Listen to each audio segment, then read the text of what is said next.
Hola, les doy la bienvenida a una nueva clase de historia.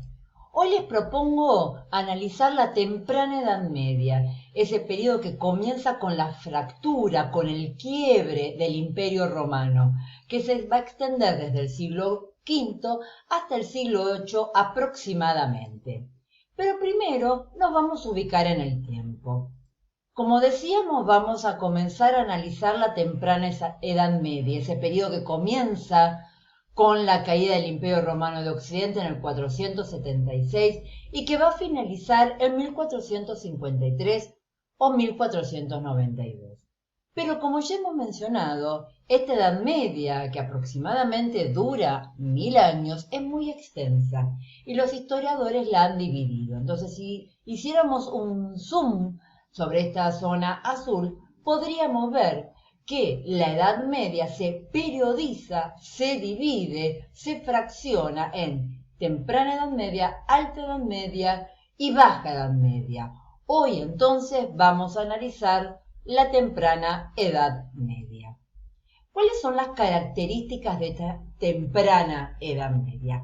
Grandes movimientos de pueblos invasores, cosa que podemos observar en este mapa cómo desde el este y desde el norte Europa sufre distintas invasiones germanas. Eso va a provocar justamente el quiebre de la unidad del Imperio Romano. El Imperio Romano había logrado darle unidad cultural a toda la región en torno al mar Mediterráneo.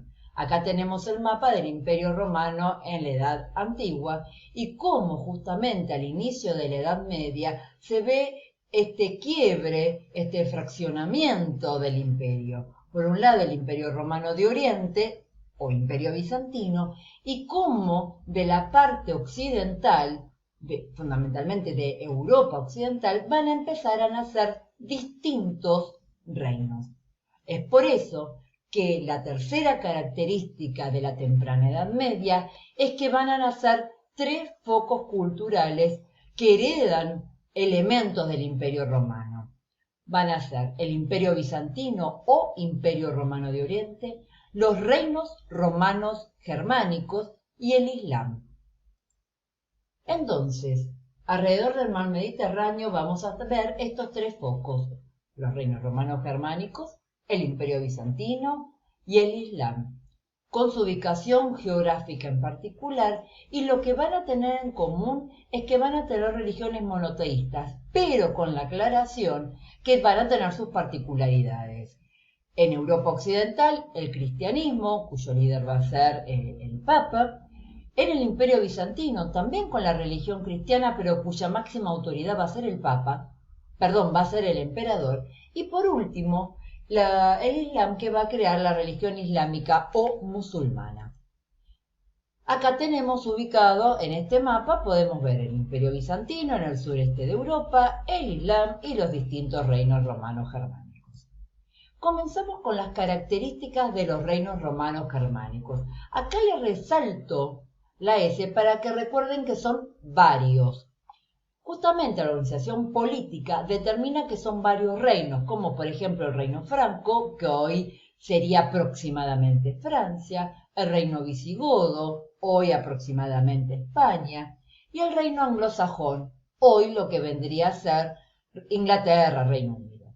Cada uno de estos reinos tiene su propio rey, pero este rey no tiene poder absoluto, ya que la autoridad está en manos de los nobles y de la iglesia cristiana. La economía es una economía ruralizada. ¿Eso qué quiere decir? Que predomina la producción agrícola ganadera. Hay muy poco desarrollo urbano y escaso comercio, solamente un comercio local, de intercambio local.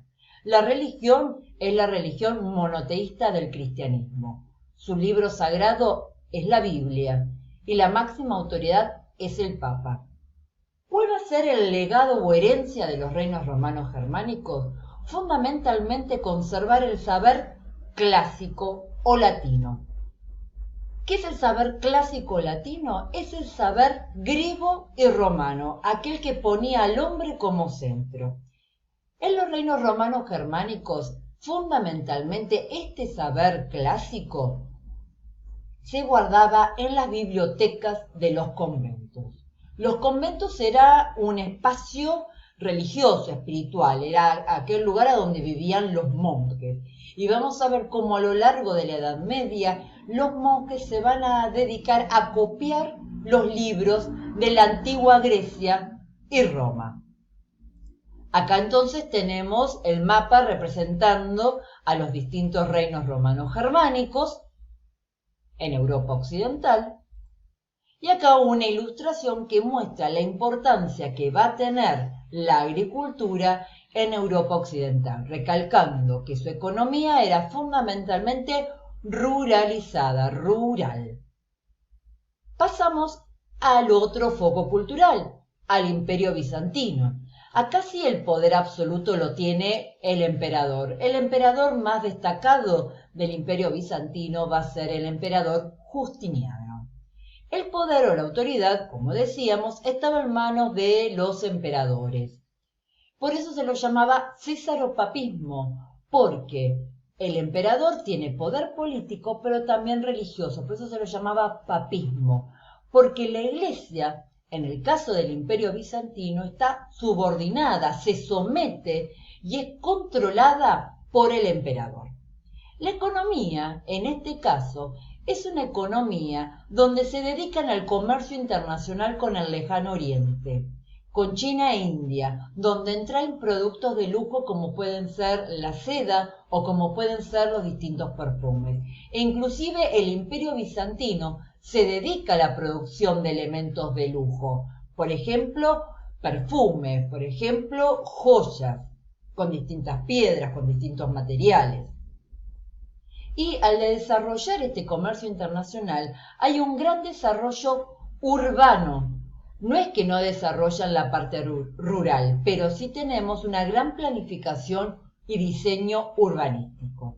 La religión también es una religión monoteísta, es el cristianismo. El libro sagrado, también la Biblia, pero en este caso la máxima autoridad religiosa es el emperador.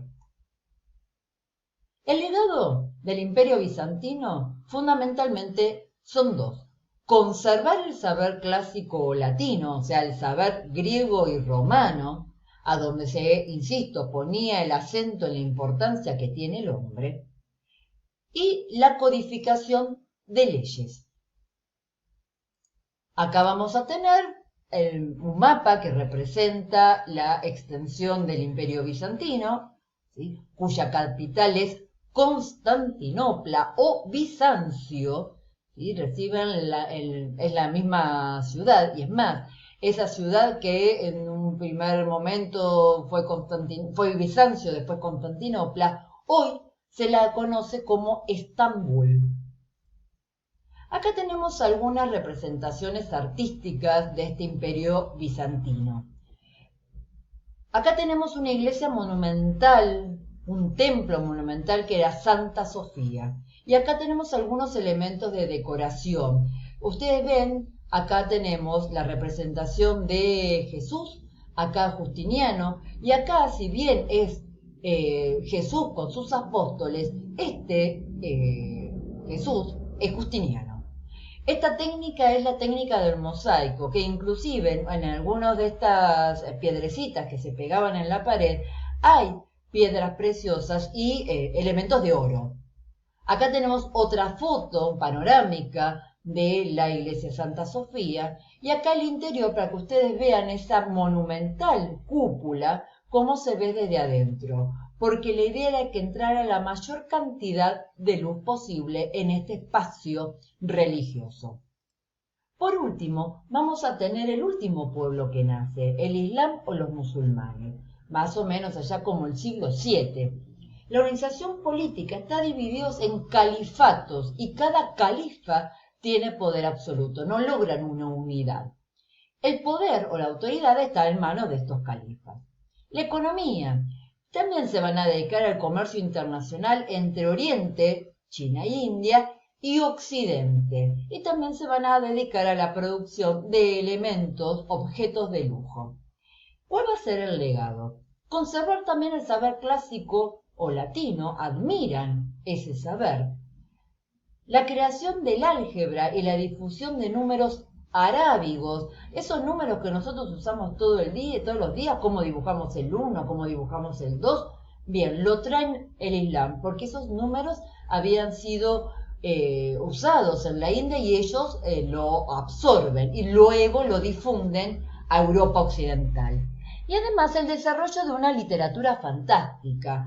No sé si alguna vez escucharon hablar de los cuentos que forman parte de las Mil y una Noches. A lo mejor así no, pero calculo que alguna vez habrán escuchado el relato de Aladín, habrán escuchado el de Alí Babá y los 40 ladrones, distintos cuentos. Claro, el Islam va a crear una nueva religión monoteísta, la musulmana. Es una religión que implica que tiene un solo Dios, Alá. El profeta, el creador de esta religión, el que recibe el llamado de Alá, es Mahoma. El libro sagrado es el Corán. Y para la religión musulmana, los creyentes, los seguidores de esta religión, tienen 5 obligaciones. Por un lado, rezar 5 veces al día, hacer 5 plegarias, siempre mirando hacia el lugar donde el Islam nació. El ayuno durante el mes de Ramadán, ¿sí?, generalmente cae en abril. La peregrinación a la ciudad de la Meca, que es la ciudad sagrada para el mundo musulmán. Hacer la guerra santa, pero ellos no hablaban de una guerra de manera tácita, sino de manera simbólica, convertir a los infieles, a aquellas personas que no eran musulmanes. Y por otro lado, la limosna, ayudar al prójimo a través de la limosna. Acá tenemos el mapa de la máxima extensión del del Islam. Ustedes ven cómo se extiende sobre Asia, esto es la península arábiga, acá está la ciudad de la Meca, el norte de África, e inclusive llega a dominar lo que hoy conocemos como España.